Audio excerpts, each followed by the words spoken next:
We've got John Lish with us, Vice President of Real Advantage Title. You've also got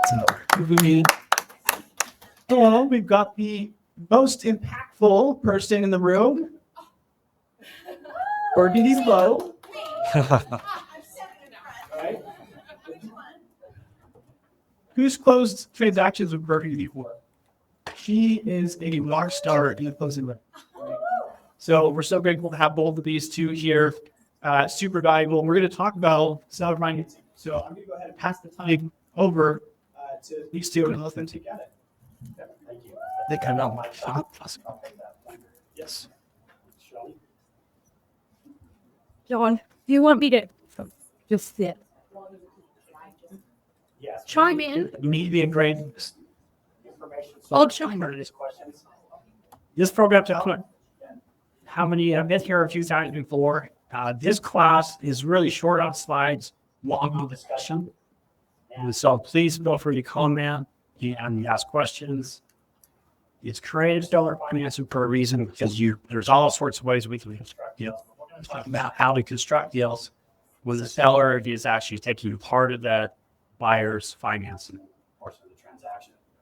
I do love coming to these meetings today and just comment on a few things that were brought up.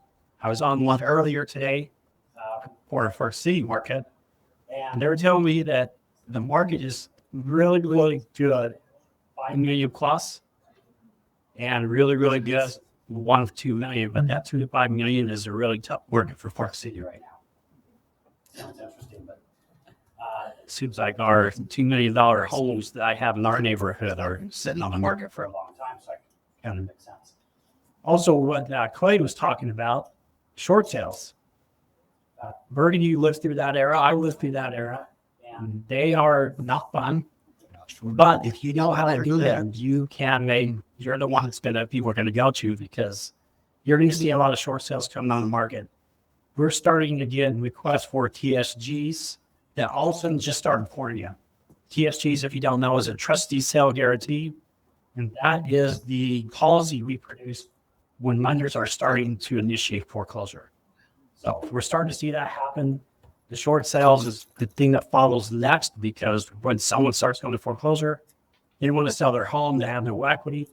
You can, as a realtor, knowing how to do that short sale, can have them walk away from a possible foreclosure on their record, eliminate that on their credit report, and be able to walk away and also get your buyer to. Okay. All right, let's talk about creative seller financing. See if I got this.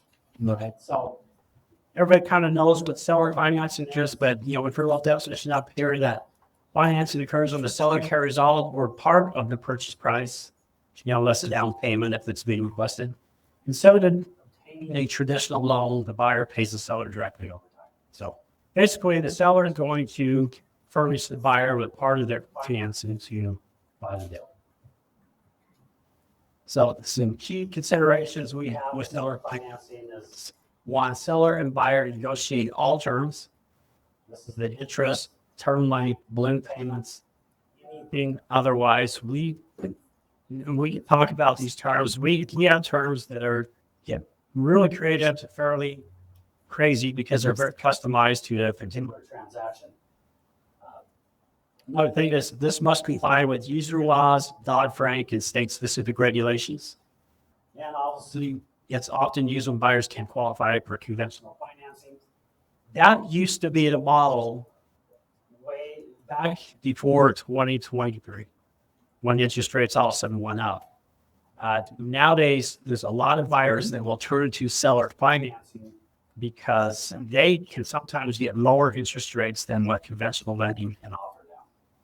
So before 2023, I never really saw a seller finance transaction that had a lower interest rate than conventional.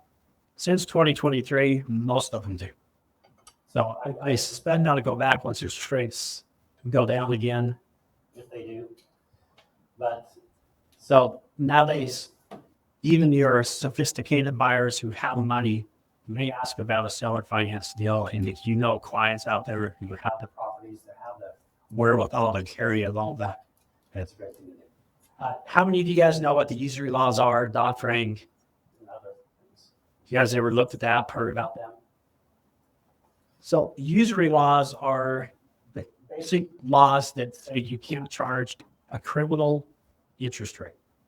The criminal interest rate is very subject to interpretation.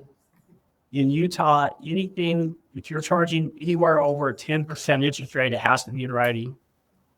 There is no specific interest rate that you can charge as long as both parties agree to it. But there is a reasonableness to the interest rate that the law puts in there. We all kind of interpret the reasonable interest rate to be below 36% on that basis. And that's because right now your credit cards are what, 25, sometimes 30%. They're all well within that usury law. Dodd-Frank, that's another thing that most people don't know about. And when you hear about it on Wall Street and stuff like that, Dodd-Frank came into being after the 2008 financial crisis. Yeah, and I just haven't piece on that. Among the many provisions, one does it regulates financial markets and protects consumers. But it imposes rules on residential mortgage lending and seller financing. So it does come into play with seller financing. Just kind of really short on this. It limits seller financing. It applies when seller financing is on residential properties 1 to 4 units, and the buyer intends to live in the home. That's when Dodd-Frank applies to a seller finance transaction. And what it does is it basically has to ensure that the loan has no balloon payments. It has a fixed interest rate for at least 5 years, and the buyer must have a reasonable ability to pay. Now, I've never seen litigation on Dodd-Frank in the seller finance transaction. Probably hard to go find one unless you have a buyer who's willing to spend the money and try to litigate it, which generally in these cases, they don't have that money and they're not going to litigate it. But that's what Dodd-Frank does when it comes to seller financing 1 to 4 properties. Buyer intends to live in the home. In that respect, you can't have balloon payments and you have to have a fixed interest rate. And the buyer has to have a reasonable ability to sell, which means the seller probably has to be doing a credit check on the buyer. And that kind of defeats some of the purposes of seller financing because, as we talked historically, buyers are going to this method of financing when they can't qualify or working against the law. That's kind of a side note. I wouldn't worry about Dodd-Frank, but it's just interesting to know about. Okay. Common seller financing structures. I've got 5 up there. We're really going to talk about the first 3. But first one is the seller finance note trustee. That typically just assumes that the property is free and clear, or any loans of the property will be paid off during this seller finance transaction. 2, then we call it the subject to financing, or the AITD, that's all inclusive trust. And we'll talk about what the definition of that is. 3 is a land contract or contract for deed, which seems to become popular in 2023, 2024. Some people really tout it. I'm going to tell you my thoughts on it. I don't like it at all. 4, lease purchase agreement. And 5 is a lease option agreement, which is basically the same thing, except for in the lease purchase agreement, the buyer has to purchase the property at the end of the lease. And the lease option, the buyer has the option to purchase it. And otherwise, they have.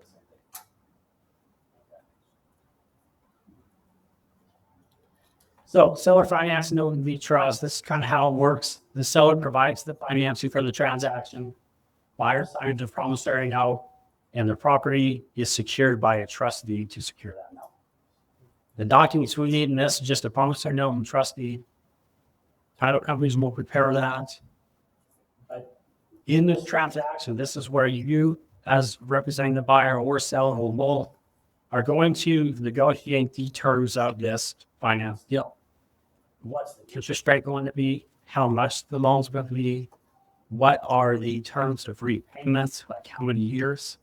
Are you going to amortize that payment over 30 years and have a balloon note after 5? Or are you going to amortize it over 24 years, 25 years? How are you going to do that? These are all things you're going to negotiated is the contract.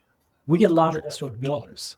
They're going to get financing from private individuals. These private individuals are going to finance this, and part of their loan repayment terms are we're also going to collect 2 vacant lots out of the developments. So you're going to pay back the interest alone, plus you're going to deliver 2 vacant lots that are ready to build. Right. You may have any other terms they've seen or come across that are interesting.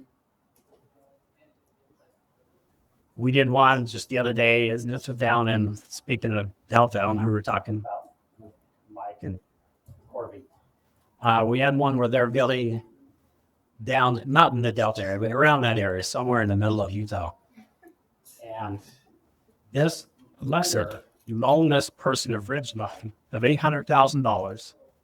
The repayment term was that they're going to get paid $80,000 regardless of the time when this loan was repaid, and it was going to be paid within 1 year.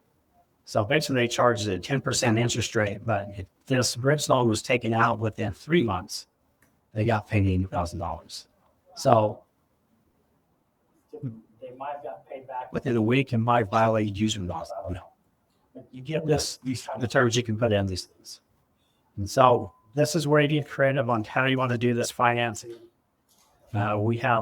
I have one client who likes to loan his kids money to buy their homes. They'll buy a $1 million home built. Yeah, they'll come up with a down payment to say $300,000. They'll give them a loan for $700,000. Really nice terms, which is basically zero interest. And at the end of 25 years, the loan's forgiven. That type of thing. So anything you can think of is how you want to put the deal together. This is where you negotiate it and put it in terms of the thing. As title company, we'll take those terms from your seller financing addendum, from whatever addendums they're going to talk about it. We'll put it together. We know to make sure it is valid. Know them for them. Questions on this? I have a question. Sure. So it's a trust deed versus a warranty deed here. So I probably should put in there, a warranty deed is signed. Okay. So the trust deed is just going to secure the seller finance. Okay. And yes. And now we're going to go a different place with that, a trustee or a mortgage. But the trustee we use is a typical trustee with power of sale, which means they can go through a non-judicial foreclosure process, based on, Utah's laws of non-judicial foreclosure. Florida is over your judicial foreclosure process. That's a whole different subject law you do one over the other. I have a question, John. Yes. I have had people come in and ask me if that note and deed of trust can be edited. Like, if we can edit it or if they can edit it or sign me at closing. Yes. You can edit it, yes, much as you want. And as long as it says, there's a few things in there that's going to make it a legal tender. What it is. There's a few things we have to put in there, just some basic boilerplate language.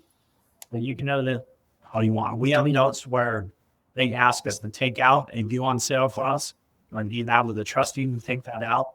We typically put that in there because that leaves the option up to the financer or the lender or the seller that they can determine if they want to trigger a due on sale clause in certain situations. Or they don't want to trigger it. All these can be edited as much as you like. To a certain point, we do have to make sure they hold up. So are you setting these up under a perpetual escrow here where the payments are made to the escrow so it's documented and there's no he said, she said? Get that sometimes. Most of the time, Yeah, I can answer that. I would say 90 out of 100 are set up with an escrow company, but I have done them where they pay the seller directly instead of going through an escrow company. I would say for a buyer, they want to I guess what would you recommend? I guess if there's not an underlying mortgage, then they can just pay the seller directly, with no liability. But if there is an underlying mortgage and you pay the seller directly and they don't pay the underlying mortgage, then the buyer, the mortgage should foreclose. And buyers, Personal preference, yes. I'd always go through an independent escrow company. That's what we recommend. There are times when they don't want to do that. There are reasons why you would. We can get into that in later transactions, but the seller, if they go through an independent escrow company, they're going to get 1098s issued on interest earned. They can do their accounting purposes. They're going to give 1098s to the buyer so they can deduct interest off their things. My example of my one client who lends to his kids, he actually makes them go through a separate escrow. And that's because he likes to keep his transactions clean and separate. But I get, Well, it's usually easier because the escrow company can hold a quick claim deed, or they can do a, the deed at the end, the transfer's over, and you don't have people fighting over it, having to go to court if there's a problem later on. yeah, and although most escrow companies I know that they hold it, they'll send it back to a title company after a number of years to record it. And that title company is going to look at it sideways and go, I'm recording this. I'm now not involved in the transaction. So I have not seen if they've done it. If it's under specific terms, but I don't know if escrow companies are they still doing that. We will.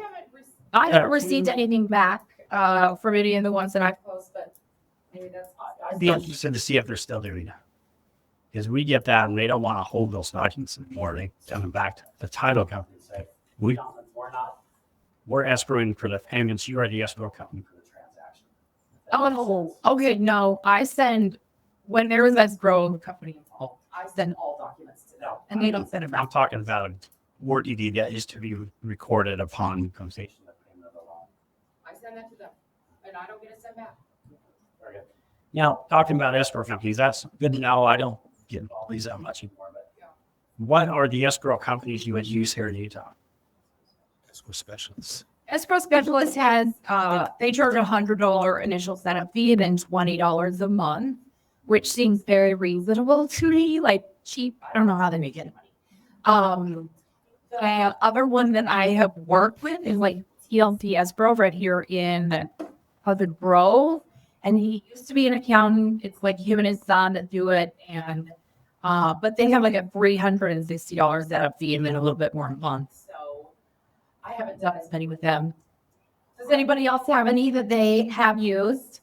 There's one more that I'm aware of. I mean, I was aware of TLC, but I'd like to have more options too. Yeah. Escrow specialists have been around forever. Yeah. They used to be $16. Yeah. Now they're gone. I've had clients that don't want How to dare use those? escrow, so 5%. know of other companies where they're different. There is one other one, but I can't remember their Is name. it Equity escrow or something like that. Oh, yeah. Seems like it starts. Is it the one down in St. George? Yes, that one. Okay, I don't know the name of it either, but I do think that they're a little bit more money. I've never heard anything good. Not really anything bad either, but yeah, nobody. I think you get involved. I get people like say, well, we're used to work for this. I think the main point of using something like that is that they usually will set it up where if for some reason the buyer has missed 3 payments, then that's the automatic default and they can record the quick claim deed and avoid foreclosure at that point. Interesting. We'll talk about that because I feel like that's a whole hours.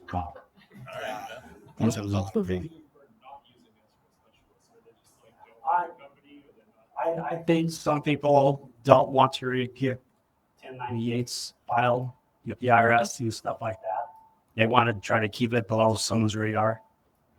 But typically, obviously, we'd recommend a third-party escrow company, and I think everybody should. If they want to opt out of it, then that would be their choice. I would always recommend using going through one. So these escrow specialists, can they also service properties out of state? I believe so. I don't think everybody did. We just the fact that we don't do transactions on properties outside of Utah, we'd never had that. Yeah, I've never even asked. Right. Oh, cool.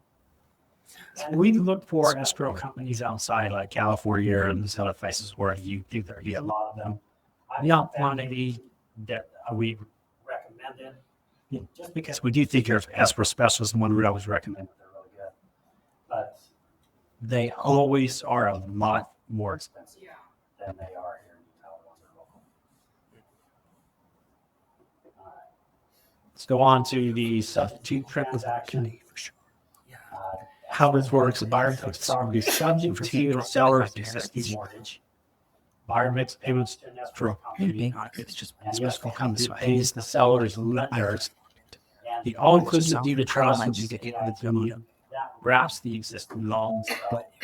Seller owns the first $500,000 years existing $200,000 or loan. You're going to have the all-inclusive deed of trust. Assuming that the buyer's coming in to pay out the seller's equity. The seller carryback has to be as much or more than the existing loan.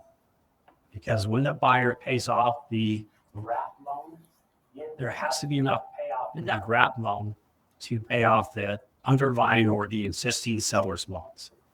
So if you're getting into a transaction where just know that any carryback where it's going to be subject to an existing loan or loans, the carryback loan by the seller has to be as much or more than the existing loans on the property.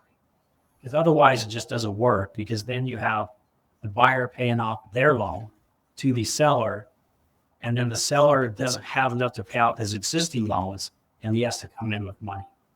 And most sellers at that point either have spent all the money they have, or trying to get money from, at that point, it's like trying to draw blood out or turn up. But so you want to make sure the existing or the wrap loan is as much or more than the existing loan. We had one transaction, which was very difficult, the structure where the wrap loan was as much as the existing loan, but they did it on a higher amortization schedule than the existing loan, so that as the buyer paid down over 5 years, that seller finance trustee or principal balance came down faster than his existing principal balance on the existing loan. And at that point, you're getting into a situation where now, when the buyer pays off his loan, there's not enough to pay off that. So these are things you kind of have to watch out for. If you're going to do a subject to kind of transaction, I would get your terms together, give them the Verdity or one of our other awesome escrow officers, and let them run the numbers for you and tell you if it's going to work or not before you get some of them to sign locking in those terms. Yeah, we do. One of the first things we get from the seller is a mortgage statement showing what the principal balance is. And some of the things, say the seller financing addendum comes over and is less than what the principal amount shows, we can pay a lump sum payment from the seller's proceeds to the mortgage company to get that down at closing. If we need, we can come up with creative ways of doing that as well, so that it's all done through closing. Just as a practical matter here, I run into problems before with the lender buying something subject to where they're not allowing me to put home insurance on the property because I'm not on the mortgage. Yeah. And so have you created ways to get around that here? So we don't have a ton to do with that, but I've worked with a couple of agents that they have the seller keep the insurance on, and then the buyer gets like a landlord policy, I think is what it's called. Tenant policy. Oh, a tenant policy. Tenant policy. Okay. So yeah, the insurance stays with the seller, and then the buyer gets the tenant policy so that they have their own insurance. That insures their personal property. The personal property Right. But the fire insurance is is covered by what's Covered already on the homeowners property. policy. I've had quite a few come back and say that they can't add the buyers as an additional beneficiary. So, but that's what's requested the most, is just have the buyers as an additional beneficiary Sure. on the homeowner's insurance that's already in place. I thought about maybe having a, signature from the seller, giving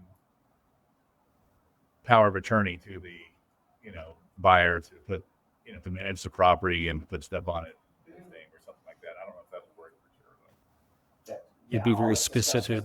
how to avoid triggering a due on sale clause, right? Right. Yes. Have you guys ever read the due on sale clause? No. Should have brought it up. I should put it up in here. It's interesting. Any transfer of beneficial interest. So if you do a limit contract or contract review, this is coming up, specifically state that type of transaction as a due on sale clause trigger. They talk about a lease option to purchase triggers a due on sale clause. A lease purchase agreement triggers a due on sale clause. Anything triggers a due on sale clause because back in I think it's in the 80s, we had a lot of these types of transactions going on because we were at that point in a very high interest rate period or era. And we were all trying these same type of mechanisms to get around and get people into being able to buy a home to keep costs from the poor into, and they were doing this a lot enough to where the financial community came together and put legislation through and got that due on sale cost put in every transaction. And so there is not anything you can really do that does not trigger that due on sale cost. Now, realistically, whether it's triggered or not is a whole different story. And we came into a little period in 2024 where lenders were in such a situation where they have lent out money at 3%. The Fed rates had climbed up to 5-6%, and so the lenders are getting charged 5-6% on money they lent out 3%. They were getting killed, and so they were going around. And the first thing that came out was like, "Well, we know all this stuff's going on. Let's just foreclose and trigger that due on sale clause and start calling our loans due." That way, people have to come in to refinance to the higher rate where, that's where it made sense for the lender to make money. So the insurance thing was a big thing because one, having the house double insured creates all sorts of legal issues between lenders. Once you do that, when the lenders kind of figured out once policies were changed by the owners of properties, they looked on those policies and found out someone else was the insured as the owner of the property, or they found out someone else was put on as a lien holder as the insured, and it just popped up red flags for the lender to go on and look and see if there had been beneficial transfer of interest. Trigger due on sale process. And we have not found a way around that. What if you transfer it to a living trust, which is not in the buyer or seller thing? That's where the new mechanisms get out. No, I should say new. It's been around forever. A lot of those trusts end up being not insurable because the way those trusts are written is such that the beneficiary of the trust, which ends up being the owner of the property, can replace the trustee at any time they want.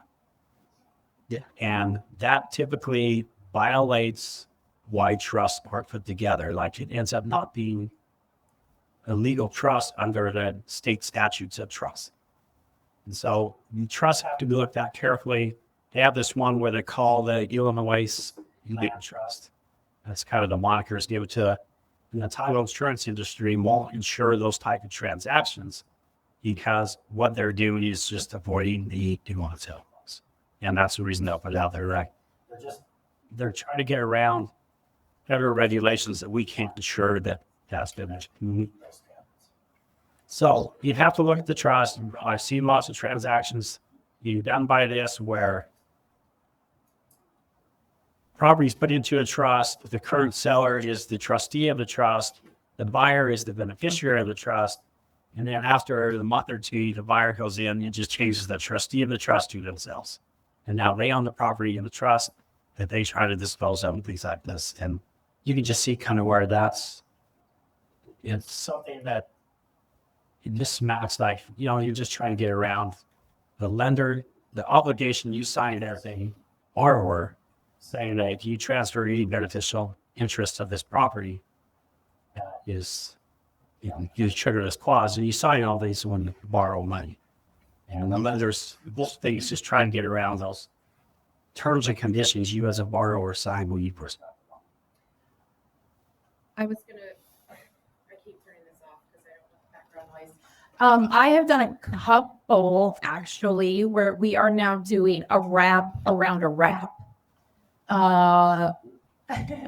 So that's something that's happening. I just closed one where you have the due on sale clause for the underlying mortgage, but then you also have the due on sale clause on the all inclusive deed of trust. Yeah. So you have to deal with a couple of different. We see those, and you have to look at the all-inclusive documents pretty carefully because generally those will also include the due on sale clause. And so, but you can do those. We see those on occasion. Just want to kind of let you know, we talked about the documents that are needed. One thing Burgundy talked about was getting an existing loan statement. We always need those because we need to know what the principal balance is on that existing loans. You need to know what the interest rate is, and we need to know if they're collecting insurance and taxes. Through an escrow account with that loan. And, we just need to know that so we can properly prepare that transaction.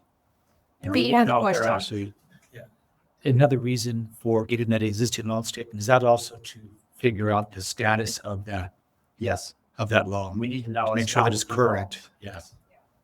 So it's very important to get that loan statement. And that really helps us prepare the existing or the subject to documents so that we can collect that escrow for escrow specialist is going to match up and make sure that it's working in concert with the existing loan.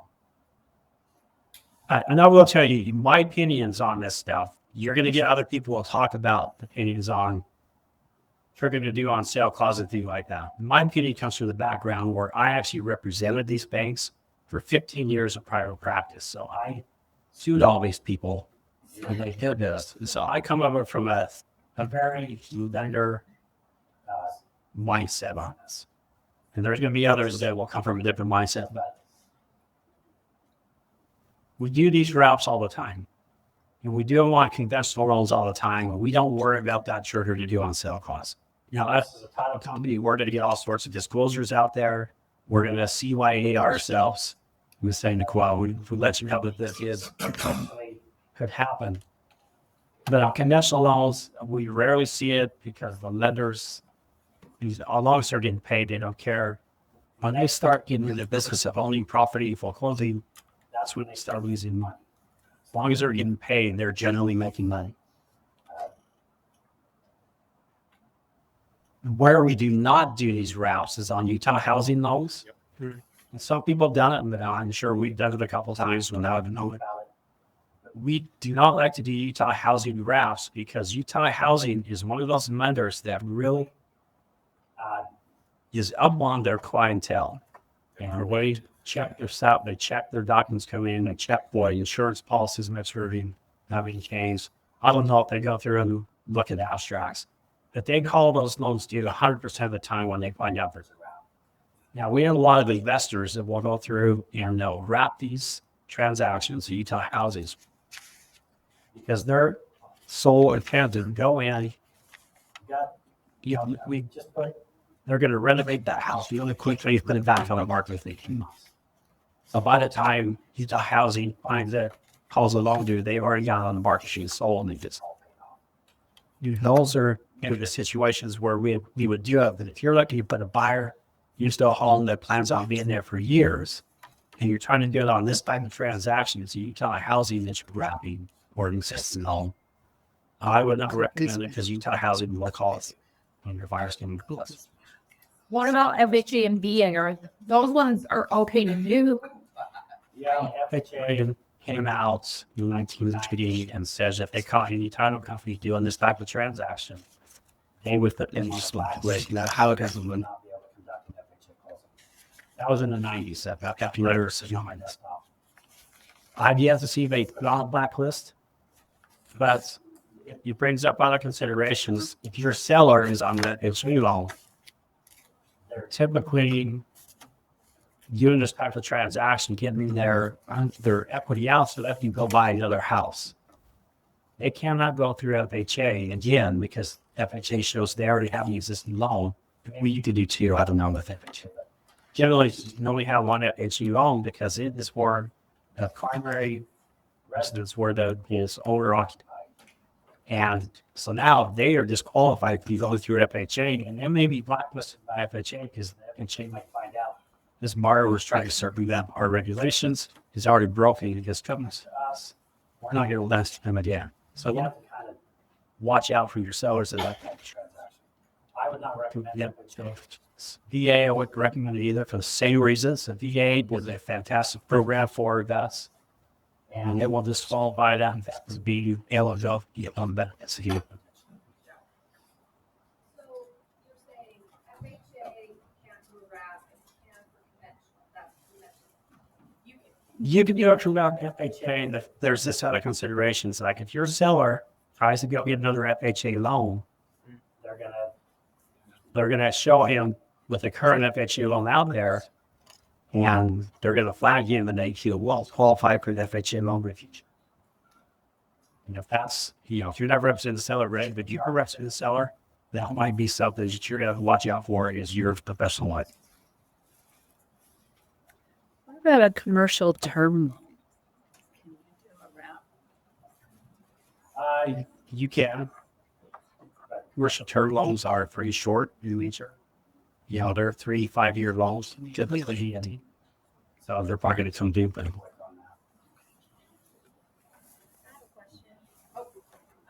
It might be a dumb question. I just don't have a lot of experience with this type of deal approval. What are like the worst case scenarios here? Like, let's say the due on sale clause comes, right? Like, what are the consequences for the seller, for the buyer potentially, and for me as an agent? I think Shoni and other people might have better answers for you as an agent because I don't deal with the real estate division on that. But worst consequences, worst case scenarios. Let me tell you about one that I actually went through myself. We sold a house for a lady. She worked for York Ribbon, transferred to their Texas facility. Could not sell her house for the price she wanted because she needed a certain amount of money to get the equity to buy her house in Texas. So we found that buyer who was willing to pay a little bit more for the house, and sometimes the seller financed this way. Buyers were willing to pay more because they don't have to go for conventional financing. So paid enough for her to get her down payment and buy her house in Texas. The seller after 6 months the buyer after 6 months lost his job for making payments. So now it was just a subject to all-inclusive trustee to just wrap her existing, probably 4.5%. 5 years. It's typical. It's just a typical transaction. But I'm just talking about her as a seller getting into this type of transaction in this scenario. So she is a very conscientious about her credit. Started making double payments while the buyer was not making payments. We went into foreclosure and got to the foreclosure. There's obviously costs there. Foreclosure is $3,000 to $4,000. They end up paying pretty much up front.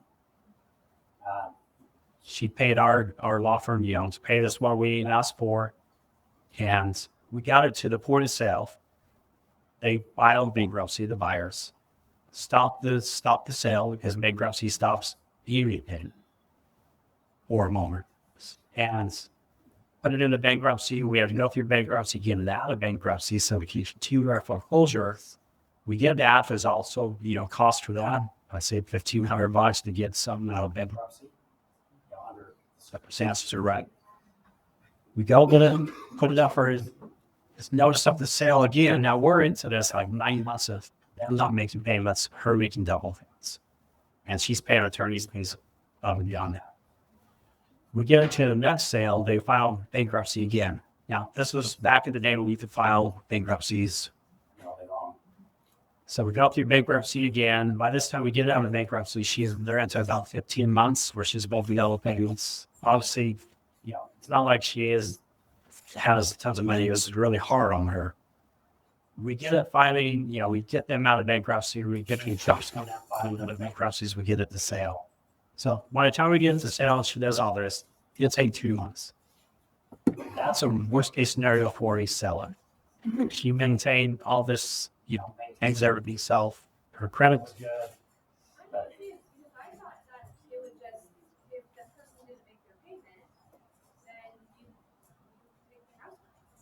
No, you have to use their line contract.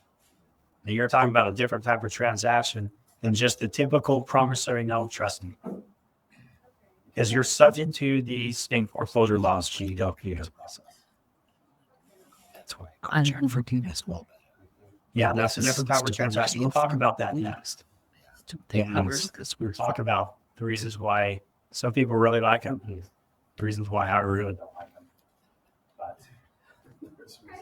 But I don't want to discourage you from that. There are methods out there. We will do those other methods. We will close that transaction. Because you're coming from a lender's perspective, that's why you don't like it. Yeah, and yes. All right. Any other questions on this kind of subject? Let's get another worst case scenario. We had one where this Utah housing got routed through our company, and within a month it was called due. And luckily, the buyer was an investor, because these investors like to do these routes because they are taking advantage of a lower than conventional interest rate. And that is the investor was able to come up with the money and pay the existing loan off.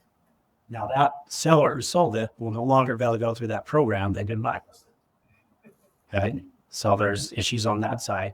But the buyer could handle it. But if you're putting into a buyer who can't qualify for a loan, and that's why they go in this method, or can't come up with an extra $250,000 or whatever it was that paid off the existing mortgages, they probably pay in the chunk of earnest money, to say $25,000 to pay off the equity for the seller, and they're going to get foreclosed on with their outlet. So that's a worst case scenario for the buyer. And we'll probably come across other scenarios that we talk about. That's something to think about in a moment. Yeah, let's talk about land contract or contract for deed. How this works is the buyer gets equitable titles. They do not get legal title or I would say fee simple title. The buyer makes installment payments to seller, and then fee simple title is transferred when balance is paid full. And that's where the escrow company will hold the deed in escrow for how many years. And generally these are done, these type of contracts tend to run longer than your seller finance. They're not 2-3 year deals, they're more like 5-2 year deals. Maybe 15. So the one I caution is not just say this has been referred to as the poor man's mortgage. Now the reason it's referred to as the poor man's mortgage is because if a buyer's getting into this type of situation, the buyer he is not getting his full rights. And I just tell you, he takes on the ownership risk without the ownership rights. So basically, he's a renter taking on ownership rights in this situation. And now he doesn't even get renter's rights, because in the renter, the landlord will have to fix any issues with the house. In this case, the seller's not going to fix any issues with the house. The buyer would have to take on the responsibilities of doing whatever has to do with the house to fix pipeline, sewer lines, anything like that, without having legal title of the property. He's also taking on all sorts of other rights that he has given to him at the moment. The only thing that gets recorded on a contract for deed is a notice of interest from the buyer. So if you represent a buyer, they don't go into titles. They just have a notice of interest on the property. Yeah, they don't have their name on the abstract other than the also transfers to the abstract. Yes. How difficult is it to get them out? They do the job of repaying. Well, that's where these land contracts, it just states that they miss, say, 2 payments. They get an official notice from the seller saying you missed your payments. And if they don't make them up within a certain period of time, they're just going to record that quickly in the deed or the deed back to the seller. And basically, quickly, the seller's already entitled. Yeah. And just And then the seller has to go out to the eviction. Now, Utah case law states that they cannot do this. Utah case law states that this isn't actually considered a mortgage. We know the difference between mortgage and trust deed. Trust deeds can be foreclosed through power of sale foreclosure, which is non-judicial. mortgages have to be foreclosed through a judicial foreclosure process because they don't have that power of sale in those terms. Utah case law says that these type of contracts are mortgages and they have to go through a judicial foreclosure process. And that's where I think these escrow companies, that they just go record that release of notice of interest, are in effect violating. Okay, you speak my, okay, that's too helpful. Say that again, so I understand what you're saying. So in these contracts under Utah case law, they are considered a mortgage on the property. Even if it's not reported, Yes. the contract date. So they're considered mortgage for the new, So basically, the seller has given a mortgage to the new buyer, even though the buyer's not entitled. And a mortgage, to foreclose on a mortgage, you have to do it judicially. right, but okay, let's just think this through for a minute. So the person who's buying it, if they really want it, okay, say they have plenty of money, they're gonna get it, whatever. But here's the question. Why would they want? Like, I mean, this mortgage, not, if you don't pay, it's gonna be bad for people, right? I don't know, seller might want his property back because it's increasing in value. You may not want the buyer to fulfill the terms. Right. For the buyer, right. So for the seller, I don't see how it's really that big seller. It's not, and that's why the courts have said this is a mortgage, because it puts the buyer and seller in such equitable positions where the seller has all the power and the buyer has no power, that the court is saying, we don't like this, we got to bring the seller's rights up. The buyer's rights. Buyer's rights up. And that's why we've considered these contracts as mortgages. So the buyer has more rights given to them. So the seller can't just say, well, I received payment for 30 days. Now I'm just going to start an eviction process. You're gone. Okay, so you're saying this is the court, this is A lot of people will just record the deed, and the buyers, typically your buyers in these contract for deeds are not sophisticated. They don't have money. They're doing this because it's the only way they get into a home. or they have a lot of money and they want to pay it off quickly and they get a really great interest rate while they do so. I guess it'd probably be a lot easier for the buyer just to have a seller finance rather than the contract. Because the buyer gets no ownership rights. Right? And let's just say he's buying this for 3 years, making payments. During that time, the seller, one, gets a federal tax suit against him. Guess where that tax suit goes? On this property. If the seller dies and he gets into probate, and now we've got a probate where you get all these heirs fighting for his property. That's who the buyer is dealing with. A bunch of heirs. Someone dies, there's a problem. Or if the seller That's a has any question. sort of, if the seller feels, yeah, there's a problem too. If the seller gets some judgments against you, there's a problem too for the buyer.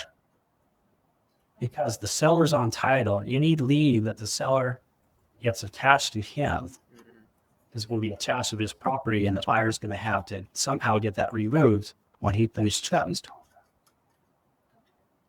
You're taking the risk for 3 to 5 years. Yeah, with no upside. I don't know where the upside is. Well, the upside could be for the buyer if they have a really great interest payment for 3 years and they trust the seller, and then they can pay it off. Even if you trust the seller, you don't know what the future holds for that seller. To me, I just think the professional consulting my buyer on this, would I ever put me in this situation? Never. Would I do that? But if you have a seller, sure, give the seller all the power in the world, and it's probably a great deal. Now that's my opinion. And the I think it's a great deal for the buyer too, as long as it's a 3 to 5 year contract and you really trust the seller. Couldn't you also avoid that with a trust? If it's in a trust instead of a seller then? If the Properties in a trust. trust, Yeah. like the seller is a trust. If you create a living trust to put it in. The new well, so the law is on living trust. Yeah. So who's the trustee of the trust? The seller, right? Living trust.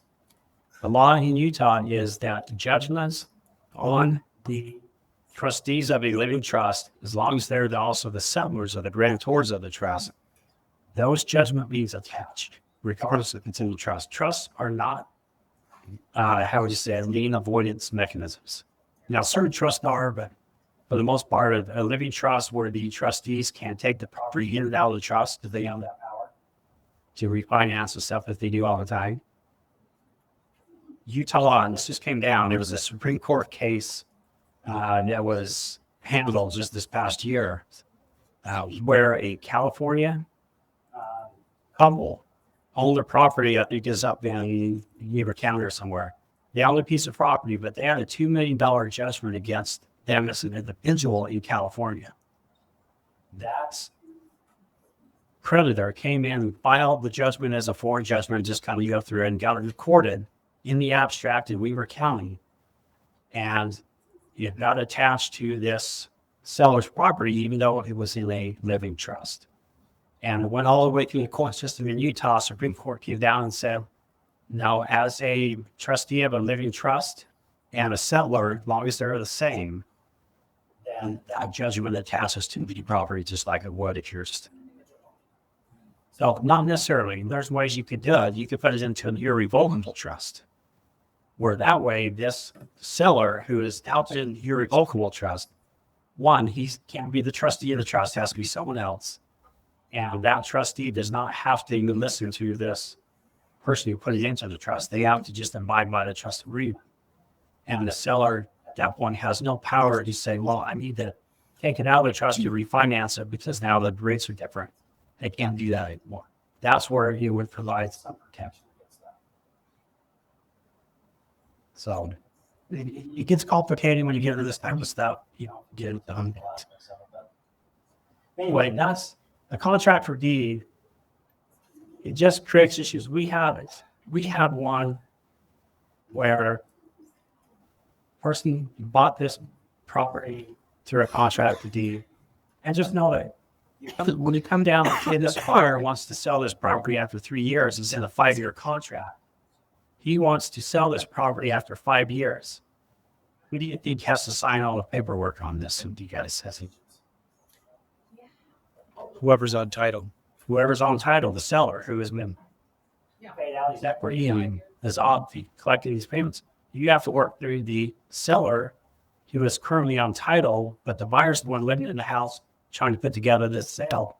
They don't have any legal authority to sell this.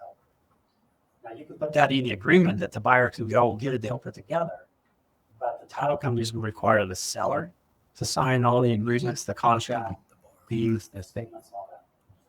So yeah, it just creates another issue if you got someone that's in this type of agreement and they want to take advantage of a market. It creates an issue for them. They'll take advantage of that market. So what are you saying? So put it in, like, if you were doing it, you would say, rewrite it, when you write it, how would you write it? So that the Well, you would put it in there that the buyer, the seller would have to work with the buyer. And if the buyer brings a deal up to the table, regardless of what it is, but it's enough to pay off his contract, then the seller has to agree to those terms and has to basically sign all the documentation to affect that sale. so meaning that the buyer can buy it out anytime. Yeah. So then, Or Sell it. or sell it, but the seller is the one that's going to have to sign your commission agreements, sign your representation agreements. So you don't want to put down in these kind of contracts. We get that quite a bit because you get these investors that want to go through this type of situation and then they want to turn around and sell it and find out I don't have any authority to sell it because I'm not on title. Make sure we're that. Any other questions on that?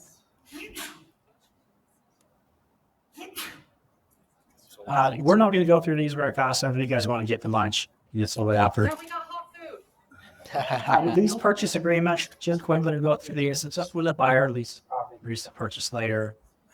I just want to kind of go through these two things. We kind of know what these are. We can insure these type of transactions. It's the same thing with land contract. We can insure this type of transaction because we can insure equitable title. We can insure And basically, this person has an equitable interest in a property at this date, and these are the liens that were against the property at that certain date. That's what we insure. But what you want to do when you get people into these type of contracts, for example, if you've got a buyer that needs to qualify, again, the pros and cons, but if you need a buyer that is doing this because he can't qualify for a conventional mortgage, how are you going to be able to get him out of this contract? Or how are you going to get them out of the seller financing 2, 3 years, 5 years down the road when all of a sudden their balloon payment comes due? Well, and I saw the lender laughed. I'd love it if he was here. There are certain lenders, not certain, I think all lenders can do this, but certain lenders have done it, where they can take lease payments and they can't use the full lease payment as qualification. But they can use a portion of the lease payments these buyers are making, and they can use a portion of the contract for deed payments that these buyers are making as part of their qualification process to get a conventional loan.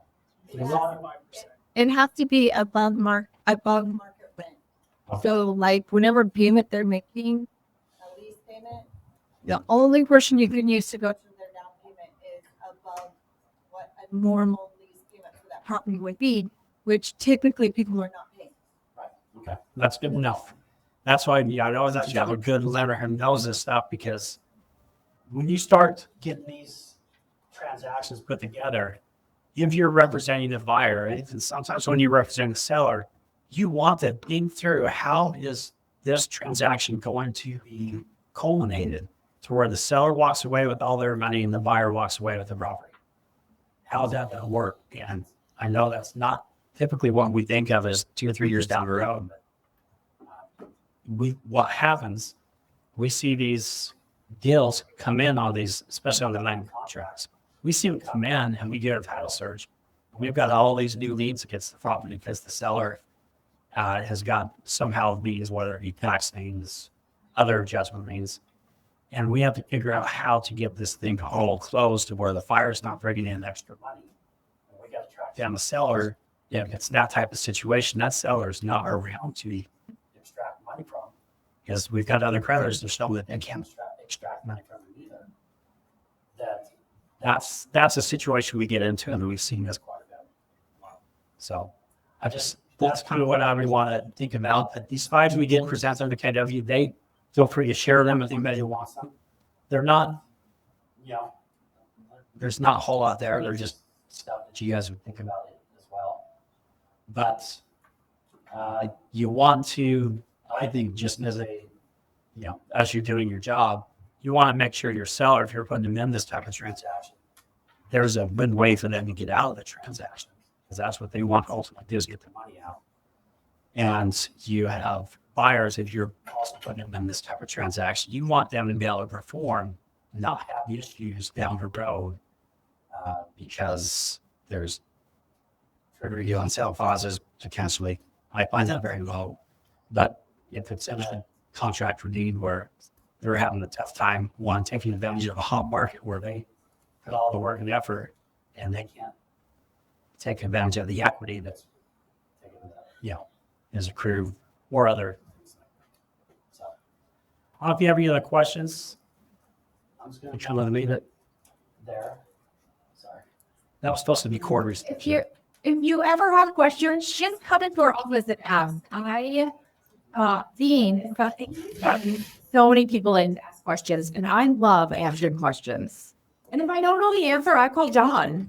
And I don't want to down kind of mode on this. I love seller financing. I'd love to do this all day long.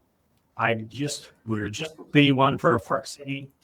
A client of ours who is carrying back $2.1 million seller finance loan, 6.75% interest, which is right around conventional loan right now. He feels really good about it. The seller does, because he knows rates are going to drop there in the future. And then at that point, while this is being faded out, he's above market on the interest rate. The buyer loves it because they don't have to go get a conventional loan. They're paying basically market rate without having to go through all the hassle of appraisals and stuff like this and trying to get one. They don't have to go through the hassle of getting qualified for a $2.1 million loan. getting into a house that they love, and it just works for both parties. To me, that's what seller financing does. It works for both parties. It's a win-win situation. And so when I talk, when I get a little negative about thing contracts, you have to find one that really is great and win. There are those out there. They do come into play in certain things. I will tell you, land contracts, the VA has said that particular type of transaction does not violate the due on sale clause in the VA. So that's one good thing. That's all I have today. Hopefully sign your sign-in sheets. So just make sure to get CD credit. You have to sign one of these documents. We put on this back table if you're wondering. And then just one thing, I know that this topic is a little complex, right? You kind of feel a little overwhelming because there's a lot of moving parts. There used to be this game show called, what's it called? Who Wants to Be a Millionaire? Have you seen this? For some of you in the room, this is game show is something that they had before streaming. Okay, so when Netflix and all those things came out. And one of the strategies on that game show was phone a friend. So like that's the one encouragement in all of this is just have some partners, real banded title or rock stars of this, just give them a call. So if you have a client who wants to do some seller financing, either on the buy side or sell side, just call them and say, hey, how do we structure this to make it work?